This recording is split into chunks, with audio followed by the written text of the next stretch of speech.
Amén.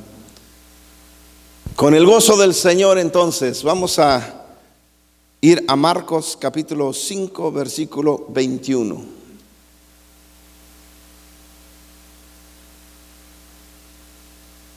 Marcos capítulo 5, versículo 21. ¿Cuántos lo tienen? Dice así: cuando Jesús pasó otra vez en la barca al otro lado, se reunió una gran multitud alrededor de él. Así que él se quedó junto al mar, y vino uno de los oficiales de la sinagoga, llamado Jairo, y al verle se postró a sus pies y le rogaba con insistencia, diciendo: mi hija está al borde de la muerte. Te ruego que vengas y pongas las manos sobre ella para que sane y viva. Jesús fue con él, y una gran multitud le seguía y le oprimía. Padre, gracias, Señor, por la oportunidad que tú nos das de tener este hermoso lugar, Señor. Este techo, Padre, que nos das para poderte alabar, para poder escuchar tu palabra, para poder estar en tu presencia, Señor. Muchos no tienen ese privilegio aún, Señor, pero sé que tienes misericordia, Padre eterno, de cada uno de ellos, y les darás un lugar para poderse reunir. Bendecimos a las naciones, Señor. Bendecimos a Guatemala, a Honduras, Señor. Bendecimos a Colombia, Padre eterno. Bendecimos a la India, bendecimos a Pakistán, bendecimos a África, Padre. Bendecimos a Italia, bendecimos a Alaska, Padre eterno. Bendecimos esos lugares, Señor, donde nos han pedido oración, Padre eterno. Y creemos, Señor, que tú harás una obra maravillosa también en sus vidas. Amén. Ve, amén. Cuando el dolor es grande, ¿cuántos de ustedes han sentido un dolor grande? ¿Cuántos han pasado por dolores grandes? Amado hermano, cuando el dolor es grande, solo hay una persona donde te puedes refugiar. Solo hay una persona que te puede ayudar. No hay nada ni nadie en este mundo, en este planeta, que te pueda consolar cuando hay un dolor de esta magnitud. En estos momentos vemos aquí un cuadro tremendo, donde el Señor viene del otro lado del mar, y al bajarse de la barca viene uno de los oficiales de la sinagoga. La escritura en el hebreo diría un príncipe de la sinagoga, o sea, un rabino de la sinagoga. Era una sinagoga grande, pues era un principal, era uno de los líderes. No dice si era el líder principal o no, porque dice uno de los principales, uno de los oficiales, uno de los príncipes, un rabino, un líder de su sinagoga. Yo creo que había escuchado que el maestro hacía milagros, maravillas y señales, y no le importó su creencia, no le importó las críticas que podrían llegar hacia su vida, pero él tenía la esperanza de que Dios podía hacer algo. Imagínense el sufrimiento del padre cuando su hija de solo 12 años estaba gravemente tirada en la cama. Yo recuerdo cuando mi hija Natalie nació y la tomé en mis brazos. Mi papá siempre nos enseñó que los hombres no lloran. Y desde que yo era pequeño yo no lloraba, porque mi papá me decía que los hombres no lloran. Mi mamá me llevó con el doctor y le dijo al doctor: vengo porque mi hijo no llora. Y le dice el doctor: señora, yo no las entiendo. Los traen porque lloran y usted lo trae porque no llora. ¿Cómo que no va a llorar? A ver, bájele los pantalones y déjeme darle una nalgada a ver si no va a llorar. No, doctor, es que yo entiendo eso, pero él se cae, él se pega, y no llora. Pues es que es un niño sano, déjelo. Pero fíjate hasta dónde era desde niño, desde pequeñito. Yo no lloraba, y así crecí. 12, 13, 14, 15 años, y yo no derramaba ninguna lágrima. ¿Por qué? Porque los hombres no lloran. Y yo fui criado como macho mexicano. Macho menos, dice el pastor. Pastor, lo voy a sacar de mi club. Yo no lloraba, hermanos, yo no lloraba. Pero cuando me entregué y cuando entregué mi corazón al Señor, Él transformó mi corazón. De un corazón de piedra puso un corazón de carne. Y cuando yo recibí a mi pequeñita en mis brazos, me quebré. Me quebré y comencé a llorar. Esa ternura llenó mi corazón tremendamente. Y le di gracias a Dios por mi bebé. Cuando mi bebé crecía, me acuerdo que había que sacarle el aire y la volteaba yo en mis piernas para sacar el aire después de comer.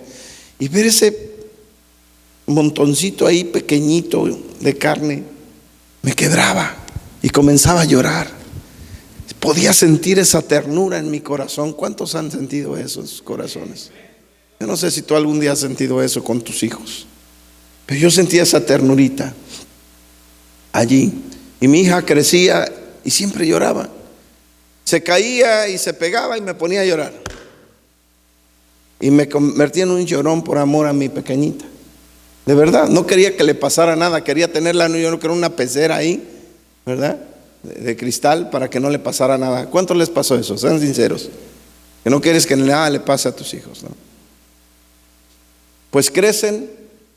Y cuando crecen empiezan a tomar sus decisiones. Y alguien nos dijo, ¿sabes qué? Cuando llorábamos y nos preocupábamos cuando estaban chiquitos, nos decían, no te preocupes todavía, espérate que crezcan. Niños pequeños, problemas pequeños. Niños grandes, problemas grandes. Pero no lo entendíamos en aquel tiempo hasta que crecieron y empezamos a sufrir, a tener un dolor tremendo, ¿no? En nuestros corazones por ver las decisiones que tomaban. Ahora me pasa lo mismo con mi pequeñita, con mi nietecita.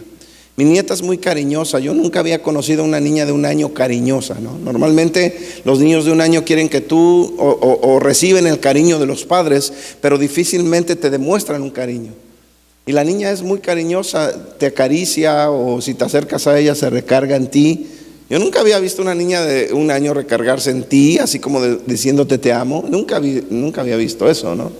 Hoy estaba paradita ahí, yo me acerqué por detrás para abrazarla y me ve, me sonríe y me recarga la cabecita así, diciendo I love you, ¿no? Entonces, pequeñas cosas que te llegan al corazón y que te dan ese sentimiento de llorar, ¿me entiendes? Por amor. Puedes entender lo que yo te digo, ¿verdad? Entonces, yo no sé, con esto te quiero decir esto, que no sé si existe un dolor más grande que perder una persona que amas de esta manera. No sé si existe un dolor más grande que ese. Pero esta niña tenía 12 años y estaba muriendo.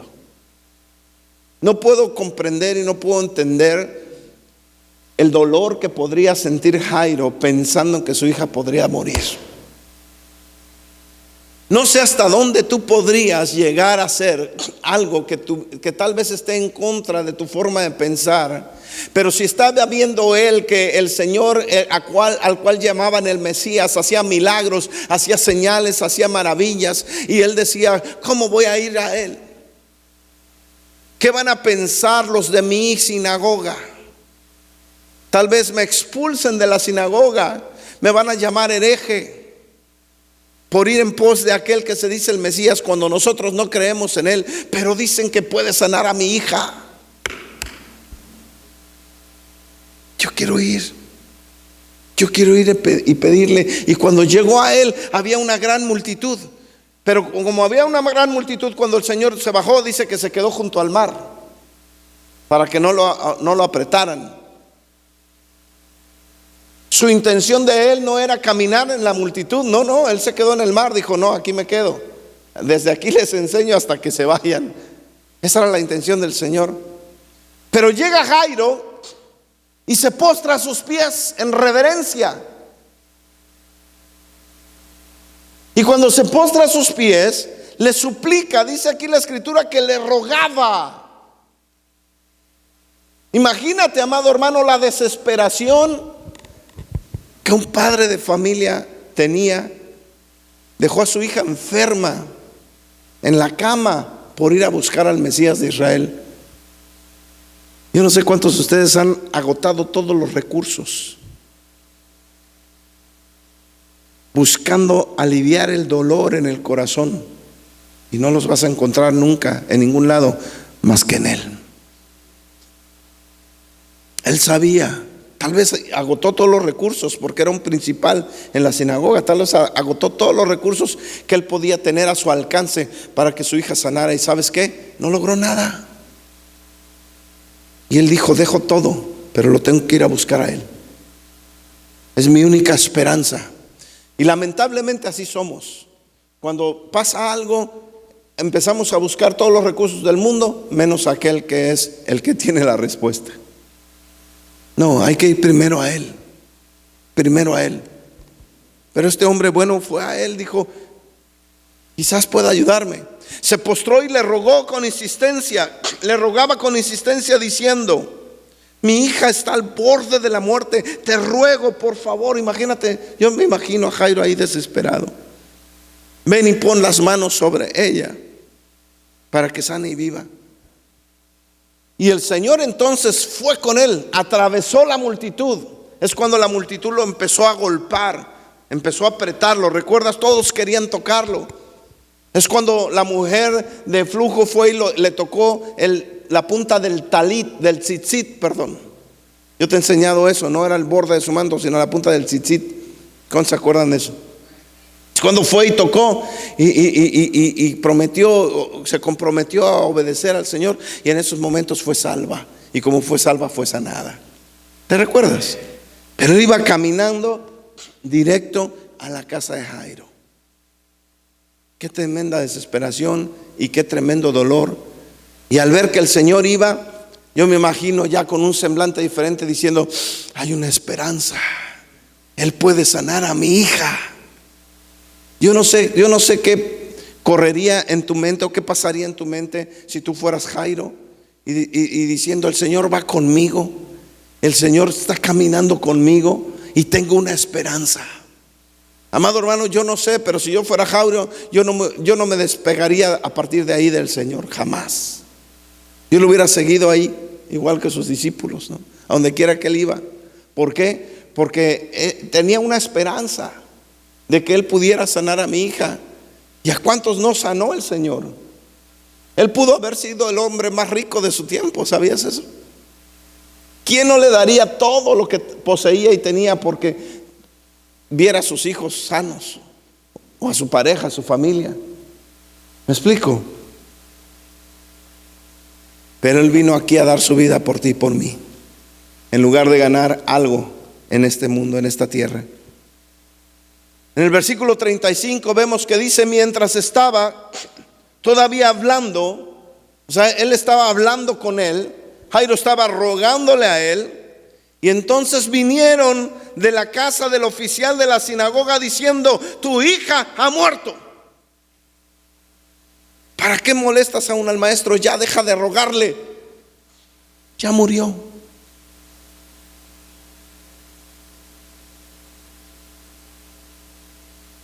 ¿Te podrías imaginar el dolor de Jairo en ese momento? ¿Podrías imaginarte el impacto de esas palabras sobre la vida de este hombre? Yo creo que la imaginación no te puede llevar a entender el dolor que un padre podría sentir si alguien le llega con esa noticia: tu hija ha muerto, 12 añitos. ¿Te imaginas? No, aunque te lo imagines, no vas a poder lograr tener ese impacto de dolor que Jairo tuvo. Pero ya de imaginarse, choca, ¿no es cierto?, con nuestros sentimientos tremendamente. 12 añitos, su hijita, su única hija, para acabarla. Su única hija, ni siquiera tenía otros hijos, era su única hija.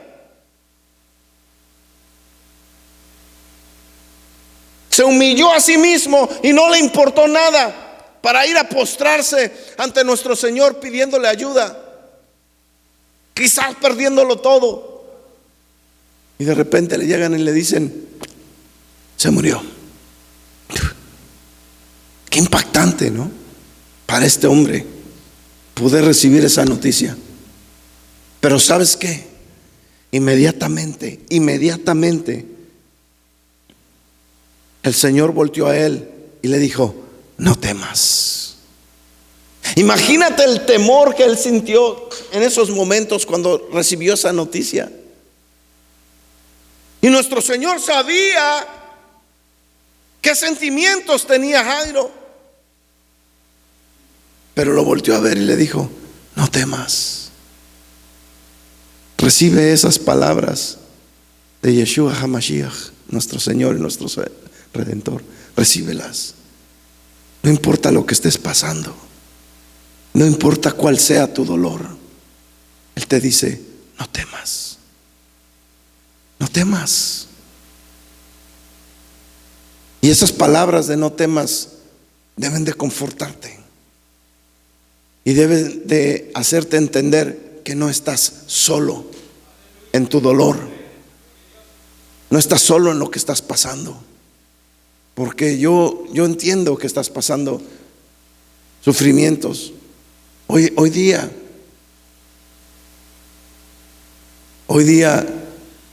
muchos están sufriendo. Y a veces se preguntan por qué. Pero todo lo que estemos pasando hoy son las consecuencias de lo que hemos sembrado en el pasado. ¿Ves? Y lo que siembres hoy va a traer consecuencias en el futuro. Siembra obediencia y cosecharás bendiciones. Todo lo que estamos pasando hoy son consecuencias de nuestra vida pasada. No podemos culpar a Dios ni a nadie más que a nosotros mismos, porque no hemos sabido obedecer al Rey.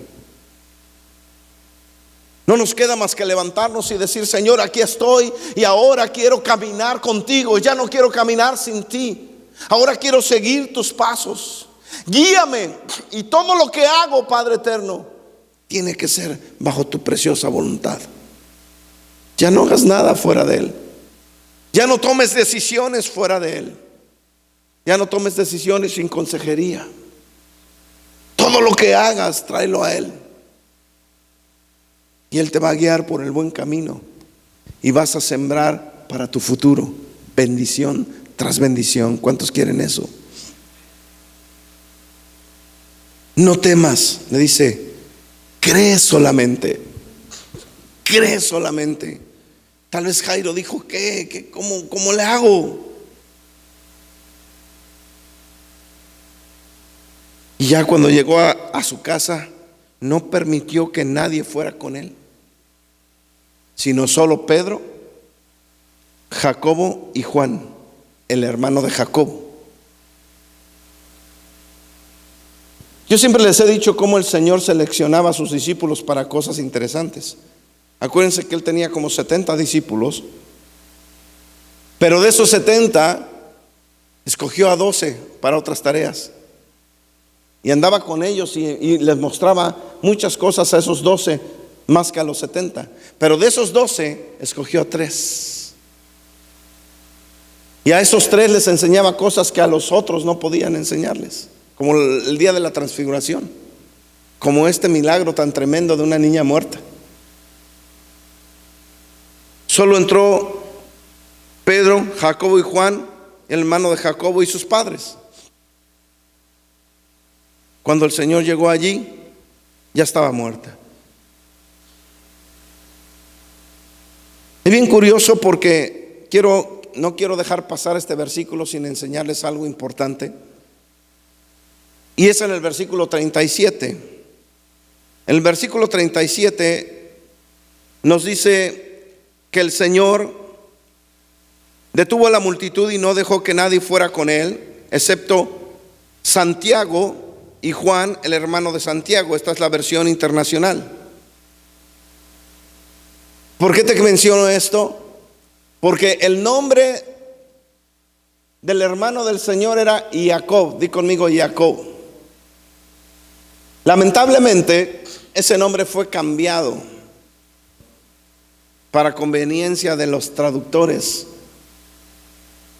por Santiago, porque Santiago en aquel tiempo, en el tiempo de la traducción, era el santo patrono de España. Y la gente gritaba por el rey y por Santiago. Decidieron quitarle el nombre a Jacobo y poner el nombre del santito, llamado Tiago. En inglés le cambiaron también el nombre por James. Ahora, si tú vas al traductor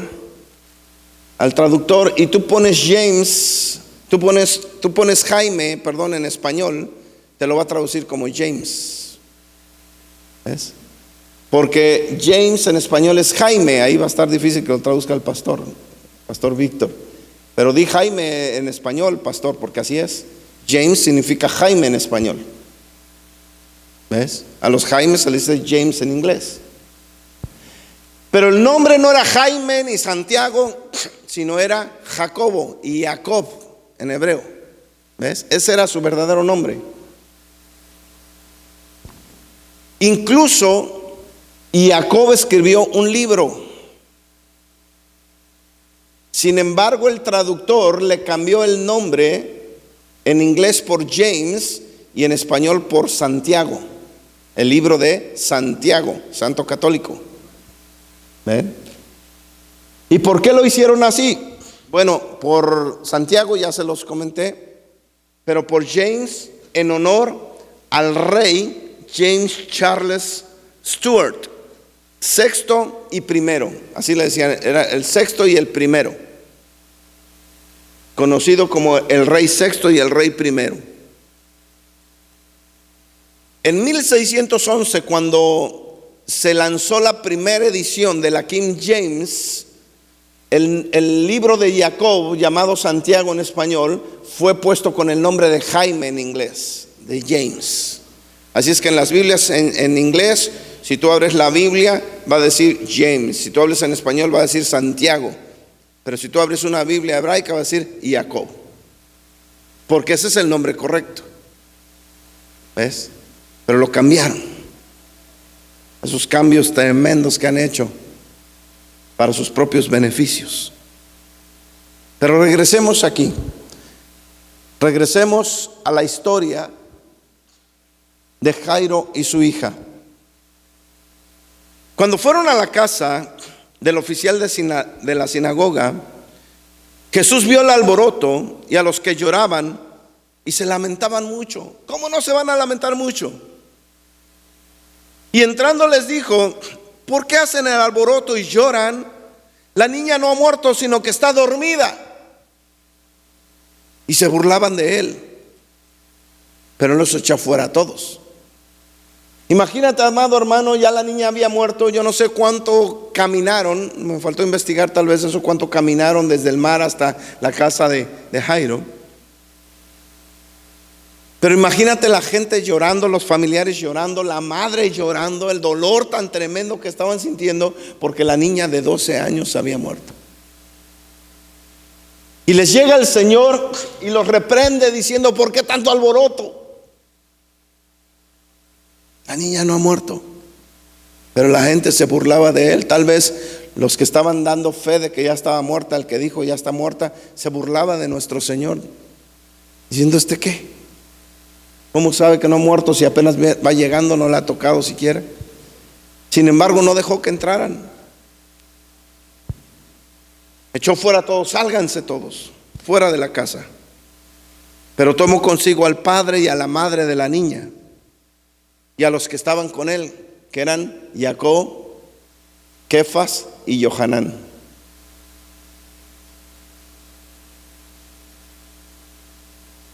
Y entonces entró donde la niña estaba muerta. Y ahí donde la niña estaba muerta, él le abrió a la niña y le dijo: levántate. Qué tremenda situación allí en esos momentos. El padre, la madre, yo no sé qué podrían haber estado sintiendo en esos momentos cuando el Señor corre a toda su familia, saca a toda su familia diciendo: no quiero que haya nadie aquí. ¿Cómo sería el semblante de Jairo con la expectativa de qué haría el maestro si ella ya murió? Tal vez no habían escuchado que había una resurrección, o no sé. Solo había escuchado tal vez que Él hacía milagros, señales, maravillas. Ellos estaban con el dolor y con el temor, con el miedo de ver a su hija muerta. Qué escena tan impactante en esos momentos cuando estaban ahí. Sin embargo, el verso 41 dice: y tomando a la niña por la mano le dijo: Talita cum, que traducido significa: niña, a ti te digo, levántate. Al instante la niña se levantó y comenzó a caminar. Tenía 12 años. Y al momento se quedaron completamente atónitos, o sea, maravillados. Imagínate el impacto de la madre, el impacto del padre cuando ven a su hija levantarse de la cama cuando ya la consideraban muerta. ¿Te puedes imaginar el llanto en esos momentos de Jairo, de la madre? El amor que en esos momentos tal vez sintieron por nuestro Señor, diciendo: ¿cómo te sentirías de agradecido, de agradecida? Porque el Señor ha saciado, ha calmado tu dolor. ¿Cómo te sentirías con Él? Yo no sé yo no sé qué pasó con Jairo después, pero yo creo que yo hubiera seguido a nuestro Señor en gratitud, de decir: Señor, me has devuelto a mi hija, has quitado el dolor tan grande, quizá el dolor más grande que pueda haber en esta vida, perder un hijo. Dicen por ahí que quedarse sin madre, sin padre, les dicen huérfanos. Quedarse sin esposo les llaman viudos. Pero quedarse sin hijo no tiene nombre. Recuerdo una pareja que vino hace tiempo, Pastora Mata, ¿se acuerda de esa pareja que se sentaba allá?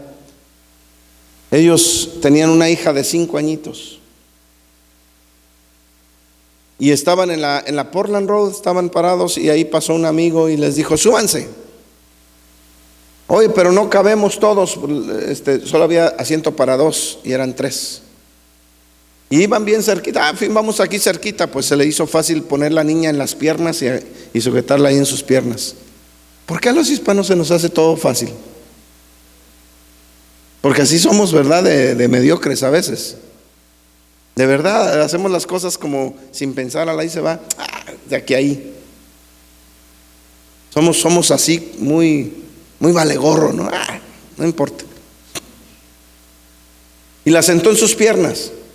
Y apenas iba arrancando la ven cuando alguien les impacta de frente a 100 millas por hora.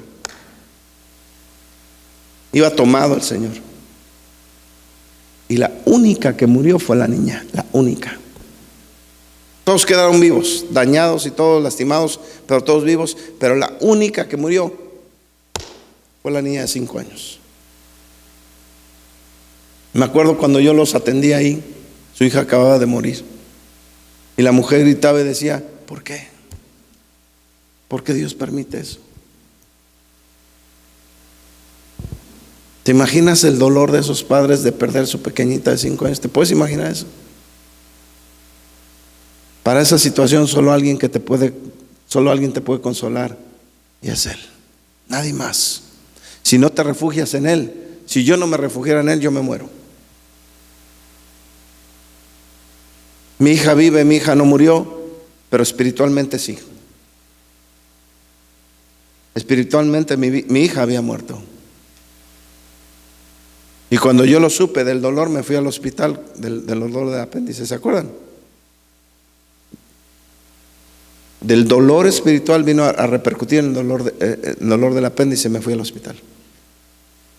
Y cuando manejaba, recuerdo que manejaba así, se me iba la mente, y a veces pensaba en chocar y matarme del dolor. Y lo chistoso es que en lugar de recibir consuelo de tus hermanos, recibes críticas. No de todos, claro, pero yo recibí ataques tremendos de gente que se dice cristiana. Hasta la fecha me siguen criticando por mi hija, hasta la fecha. Ese es el ataque del enemigo, los dardos del enemigo, porque el enemigo te va a lanzar dardos y va a usar arcos, y esos arcos son la gente a veces que más amas.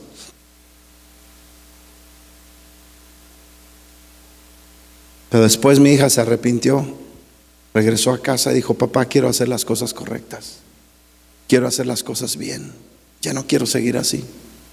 Y empezó a venir a la congregación, empezó a venir a la iglesia. Ahorita está casi a punto de tener el otro bebé, por eso no la ven aquí. Pero ella está buscando de Dios. Y ella le dijo al muchacho: ¿sabes qué? Si quieres algo conmigo, hazlo bien, y si no, nada. Y nosotros hablamos también con el muchacho y le dijimos: ¿sabes qué? Ahí está la decisión, mi hija. Si es que si quieres algo con ella, hazlo bien, y si no, sigue tu camino. Y cuando mi hija se arrepintió, me recordé aquel hijo pródigo que volvió con su padre. Dije: ¿qué hago? ¿Qué hago? Más que recibirla, ponerle el anillo, hacer fiesta, gozarme, darle gracias al Señor, que se fue sola y ahora regresan 3. Dije: ¿y ahora qué hago? ¿Dónde los meto? ¿No? Pero así es el Señor, así es la vida. Pero el único que pudo saciar mi dolor es Él. Me trajo esta princesita que me da todo su amor y que ha sanado mi corazón. Y si lo hubiera rechazado, pastor, ¿se imagina? Si hubiera dicho: no, yo no quiero este fruto. Imagínense, porque así somos a veces, ¿verdad? El orgullo: no, yo no te recibo, yo no quiero esto. Si hubiera rechazado eso. Me acuerdo cuando llegó mi hija con lágrimas a abrazarme, a pedirme perdón. Y no me arrepiento, jamás me arrepentiré de haber aceptado a mi hija con su nueva familia, con sus nuevos hijos, porque esta niñita realmente sanó mi corazón, dándome ese amor que impactante. Esa niña me dio su primer sonrisa desde que era bebé. Fui el primero en recibir una sonrisa de ella. Y yo les dije: y voy a ser el primero a que les tire los brazos. Y así fue. Todos les tiraban los brazos. Y el día que yo llegué me los estiró a mí. ¿Ves? Y así sigue. Me sigue a mí, me busca a mí, me abraza a mí. Y eso es una bendición. ¿Ves? Pero cuando sientas dolor en tu corazón, refúgiate con papá. Y Él va a sanar tu corazón. Ponte de pie.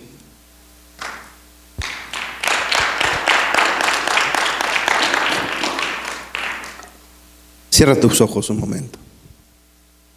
Cierra tus ojos.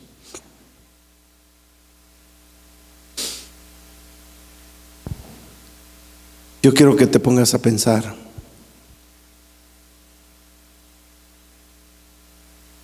Ponte a pensar como quizás ponte en la misma posición de Jairo en estos momentos. Quizás estés pasando o pasaste por un dolor muy fuerte, muy duro, muy difícil.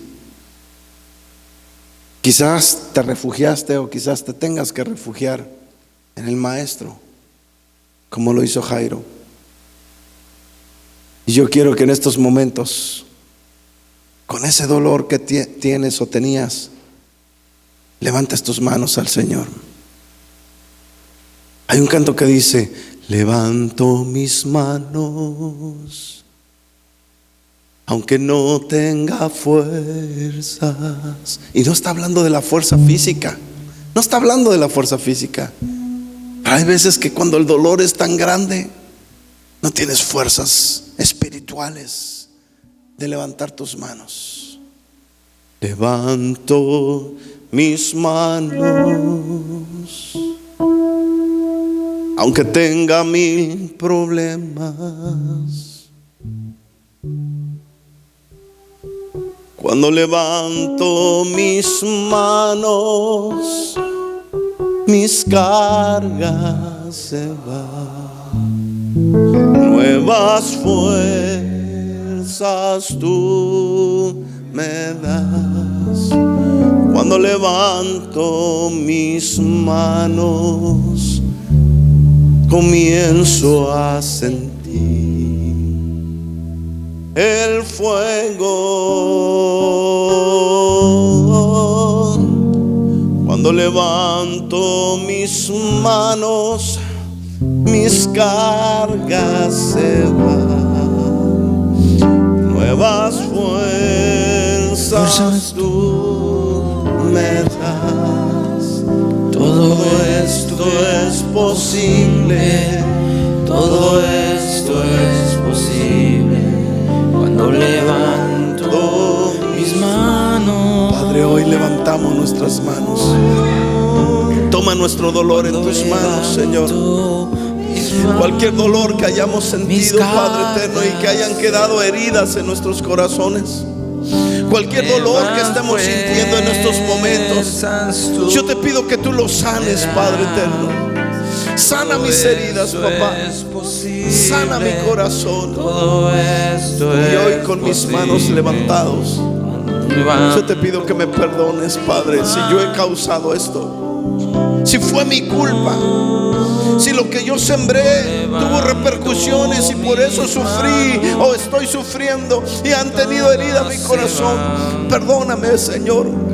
Perdóname, Padre, por favor.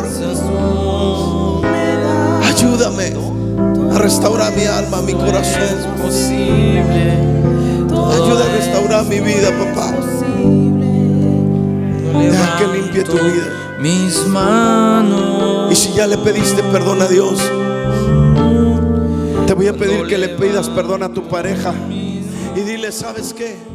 Tal vez yo algún día